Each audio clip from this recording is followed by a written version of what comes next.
Hai semuanya, gimana kabar kalian? Semoga selalu dalam keadaan baik. Jadi welcome back di segmen analisa kripto, di mana kita akan mengulas untuk token ataupun koin yang udah teman-teman request ya di kolom komentar.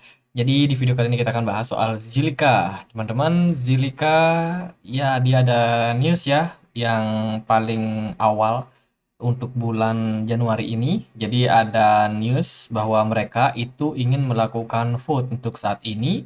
Jadi untuk para holder dari GZIL ini adalah token governance daripada Zilliqa ya. Jadi buat teman-teman yang punya token ini, teman-teman punya hak vote untuk melakukan voting tentang kebijakan daripada Zilliqa ke depannya. Jadi di sini mereka menggunakan tagline efficient governance on Zilliqa. Jadi Zilliqa akan melakukan efisiensi lebih baik lagi terhadap jaringan mereka. Dan ya, ini ada newsnya ya untuk Zilliqa. Saat ini mereka sedang mengajukan proposal bagaimana mereka sedang ingin melakukan perubahan pada network dari Zilliqa sebesar 8%. Perubahan yang lumayan untuk kondisi seperti sekarang ini teman-teman. Jadi mereka akan melakukan ya kolaborasi bagi teman-teman yang punya token GSIL ya atau governance Zilliqa. Dan sekarang teman-teman punya hak vote. Jadi silakan untuk lakukan vote kalau memang kalian punya tokennya. Jadi mereka ini adalah salah satu platform yang punya kekuatan dari skalabilitas ya. Kemudian transaksi jaringan dari Zilliqa juga salah satu blockchain yang paling cepat teman-teman. Dan ya ini merupakan salah satu project jangka panjang. Setelah kemarin mereka mengeluarkan project yang cukup keren. Apa ya namanya waktu itu Metropolis ya kalau nggak salah. Jadi untuk saat ini komunitas dari Zilliqa so far masih tetap bertahan ya. Kalau kita lihat dari Twitter dia cukup banyak sih untuk pengikutnya sebesar 455 orang yang mengikuti project dari Zilliqa ini, dan bear market kemarin juga cukup menghantam harga Zilliqa ya. Kalau kita lihat dari segi pergerakan chart, Zilliqa ini udah drop sangat parah kalau kita lihat dari bear market kemarin. Ya, kita akan coba lihat seperti apa sih peluang untuk saat ini Zilliqa. Apakah Zilliqa bakalan cukup baik atau masa depannya cukup cerah? Karena video kali ini spesial di request oleh salah satu viewers dengan nama @kokolito8467. Gimana nih pendapat untuk Zilliqa ke depannya? Jadi teman-teman, untuk menentukan project itu baik atau enggak, kita harus menguji dia di kondisi bear market. Bear market adalah posisi di mana semua koin itu akan kembali reset ke harga normal. Jadi ada banyak proyek-proyek yang nggak bagus, itu seringkali tidak terlihat ketika market bullish. Kenapa? Karena semuanya dimanipulasi harganya. Jadi ada banyak proyek ya yang sebenarnya secara fundamental itu nggak bagus. Tapi ketika bull market itu semuanya kelihatan baik-baik aja. Jadi ketika bull market adalah kondisi di mana kita itu bingung. Ini proyeknya bagus atau enggak? Terus bertahan atau enggak? Orang-orang di belakangnya dalam artian ya mereka yang punya capital ya, pendana-pendana project ini kuat nggak sih pendanaannya? Karena yang namanya project crypto kan perlu didanai. Jadi semuanya itu akan kelihatan ketika bear market.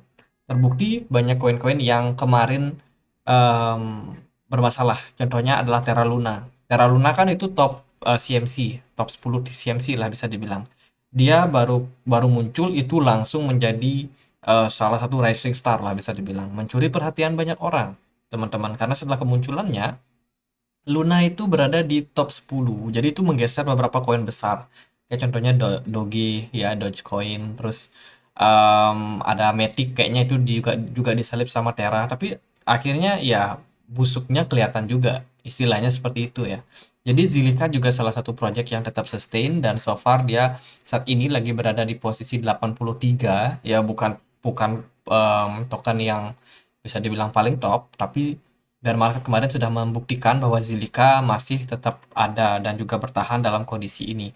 Dan saat ini mereka juga ini Heart of Decentral Universe, Pulse the Creator Company, defying the future and borderless solution layer 1 untuk metaverse. Jadi metaverse ini bisa menjadi salah satu kata kunci karena di bulan lalu mereka meluncurkan Metapolis itu juga berbasiskan metaverse. Jadi Zilliqa ini tetap tetap bisa dibilang menjadi salah satu project yang tetap bagus ya kalau menurut aku pribadi. Jadi ya kita jangan dulu berbicara soal harga, tapi lihatlah secara fundamental perusahaannya. Jadi ya kita akan coba lihat Zilika ini bisa ngeliat nggak sih di bagian sini di info lebih lanjut. Oke, ini kita bisa temukan ya nama orang-orangnya yang mendevelop project ini. Ini presidennya namanya adalah Amrit Kumar. Kayaknya ini orang-orang India ya mungkin.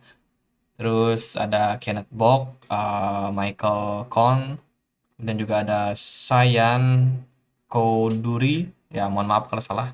Ya, ini adalah founder-founder daripada project ini. Project ini dibuat di tahun 2017. Jadi selama kurang lebih berapa tahun itu ya? Ya 6 tahun lah. 6 tahun project ini masih tetap sustain bertahan sampai sekarang ini. Itu kan berarti sudah melewati satu bear market yang cukup parah. Mungkin dia melewati dua bear market ya. Termasuk yang 2022 kemarin. Jadi udah dua bear market. Tetap bikin Zilliqa ini cukup sustain. Di sini aku coba cek juga secara fundamental dia dari Etherscan. Bisa nggak sih lihat data holder daripada project ini? Karena aku belakangan agak concern sama yang namanya founder terus juga holder mereka ini token dimanipulasi nggak sih harganya. Nah ini kita bisa lihat ya siapa saja yang punya kepemilikan wallet ataupun kepemilikan Zilliqa di beberapa wallet. Ini kelihatan di sini ada ini yang cukup besar ya, mayoritas dia punya 10%, which is banyak banget. Ini volumenya sebesar kurang lebih 400.000 US dollar teman-teman. Itu berapa berapa triliun ya atau berapa miliar. Terus juga dia dipunyai sama Ether Delta. Ini salah satu apa namanya foundation ya, yayasan. Dan tidak ada kepemilikan exchange besar sih guys. Nggak kayak Shiba ya kemarin kita cek itu dimiliki oleh exchange besar kayak Binance. Kemudian juga ya ada banyak exchange yang punya token-token seperti itu. Tapi Zilliqa sendiri dia dimiliki oleh perusahaan karena memang concern mereka itu lebih kepada transaksi ya. Dan juga sekarang mereka lagi garap yang namanya Metaverse. Lalu gimana untuk harga? Kalau dari project sih ya bagus-bagus aja. Kalau dari harga sendiri Zilliqa kemarin naik cukup signifikan. Ini di Maret 2022 karena ada event Metapolis kemarin. Tapi sekarang udah masuk ke harga normal lagi, koreksi dan cukup murah guys. Saat ini Zilliqa lagi bertahan di level resistance ya kisaran 0,027 dan so far posisinya kemarin terpantul tampaknya di level support di sini. Jadi level support ini cukup solid lah untuk Zilliqa kemarin ya. Jadi menurutku ini udah mulai ada tanda-tanda bullish karena ya nggak cuma di Zilliqa sih, tapi juga dari Bitcoin sendiri udah menunjukkan tren yang cukup bullish. Jadi aku sendiri optimis lah untuk sekarang harga Zilliqa udah cukup murah. Jadi buat teman-teman yang mungkin melihat kapan nih Zilliqa ada diskon, ya sekarang udah mulai muncul tanda-tandanya. Karena kalau kita misalkan gunakan technical analysis dengan posisi yang Zilliqa seperti sekarang ini, kita bisa tarik dari sini ke sini. Ini adalah tren konfirmasi di mana tren Zilliqa udah berbalik arah. Artinya adalah dia setelah breakout daripada tren lain di sini, ini sudah menunjukkan tren Zilliqa masuk ke tren yang baru, which is tren bullish ya. Meskipun kita masih butuh banyak banyak sinyal bisa dibilang seperti itu untuk melihat ke depan harganya Zilliqa seperti apa. Tapi kalau dari time frame weekly ini udah mulai ada tanda-tanda positif. Dan kalau misalkan kita cek di monthly candle so far so good ya. Ini teman-teman sangat berpotensi menjadi bullish engulfing kalau di tahun bukan di tahun, di bulan ini, di bulan Januari kita bisa closing dengan posisi yang seperti sekarang, itu udah sinyal yang sangat positif. Dengan volume juga yang cukup oke lah untuk bulan Januari ini saya rasa untuk harga ya bisa bisa aja mengalami tren bullish jangka pendeknya. Tapi yang harus kita waspadai sih memang karena masih dalam kondisi yang krisis, resesi guys. Saat ini likuidasi di market masih sangat sedikit. Jadi untuk pergerakan harga saya kira kripto juga masih akan menguat terbatas kalaupun dia memang bakal naik dan belum masuk bull run. Jadi karena belum masuk bull run artinya ya kesempatan buat cicil-cicil beli project-project mana yang menurut kalian bagus, kalian ya pelan-pelan lah beli karena kita nggak pernah tahu di mana bottom guys. Jadi karena ketidakpastian tersebut ya daripada kita gambling ujung-ujungnya ketinggalan kereta mending kita cicil beli pelan-pelan aja. Jadi ya kalau beruntung ya syukur investasi kita naik, Kalau masih sangkut, mungkin kita beli harga di ketinggian, ya tunggu aja sampai harganya recover. Karena yang namanya project crypto kan ditentukan sama yang namanya waktu. Waktu yang bakalan menentukan ini project bagus atau enggak. Kalau dari white paper, dari gini ya mereka pasti tulis yang bagus-bagus. Tapi kalau bisa bertahan nggak ketika bear market? Terus orang-orangnya di dalamnya jujur nggak? Itu kan dibuktikan sama waktu. Jadi ya gitu, buat Zilika so far saya pikir masih positif.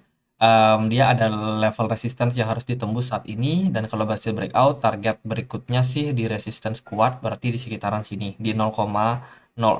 Jadi let's say kalau berhasil breakout dari sini, maka targetnya bisa mencapai kenaikan 101%. Terus kalau Zilika akhirnya dia nggak berhasil ya kan, dia bisa koreksi dulu, ya koreksi wajar lah, barulah kemungkinan kembali naik, atau justru di sini ada bear trap dan Zilika kembali terkoreksi turun. Jadi untuk level support yang bisa kita pantau yaitu di sini kisaran 0,0234. Ini cukup penting juga buat level support saat ini buat Zilika. Jadi gitu aja, kita tunggu seperti apa perkembangan dari Zilika, karena so far mereka lagi melakukan vote. Mungkin nggak akan langsung dieksekusi untuk proyek mereka di tahun ini ya, tapi so far vote ini udah menunjukkan bahwa ada inisiatif dari perusahaan, dari Zilika sendiri untuk melakukan optimalisasi jaringan mereka. Jadi gitu aja buat Zilika, semoga bisa bermanfaat. Dan kalau ada koin lain lagi yang mau dibahas, ya tulis aja di kolom komentar. Next time kalau ada kesempatan kita akan coba ulas. Oke, gitu aja. Semoga bisa bermanfaat. Dan akhir kata saya Andri, makasih.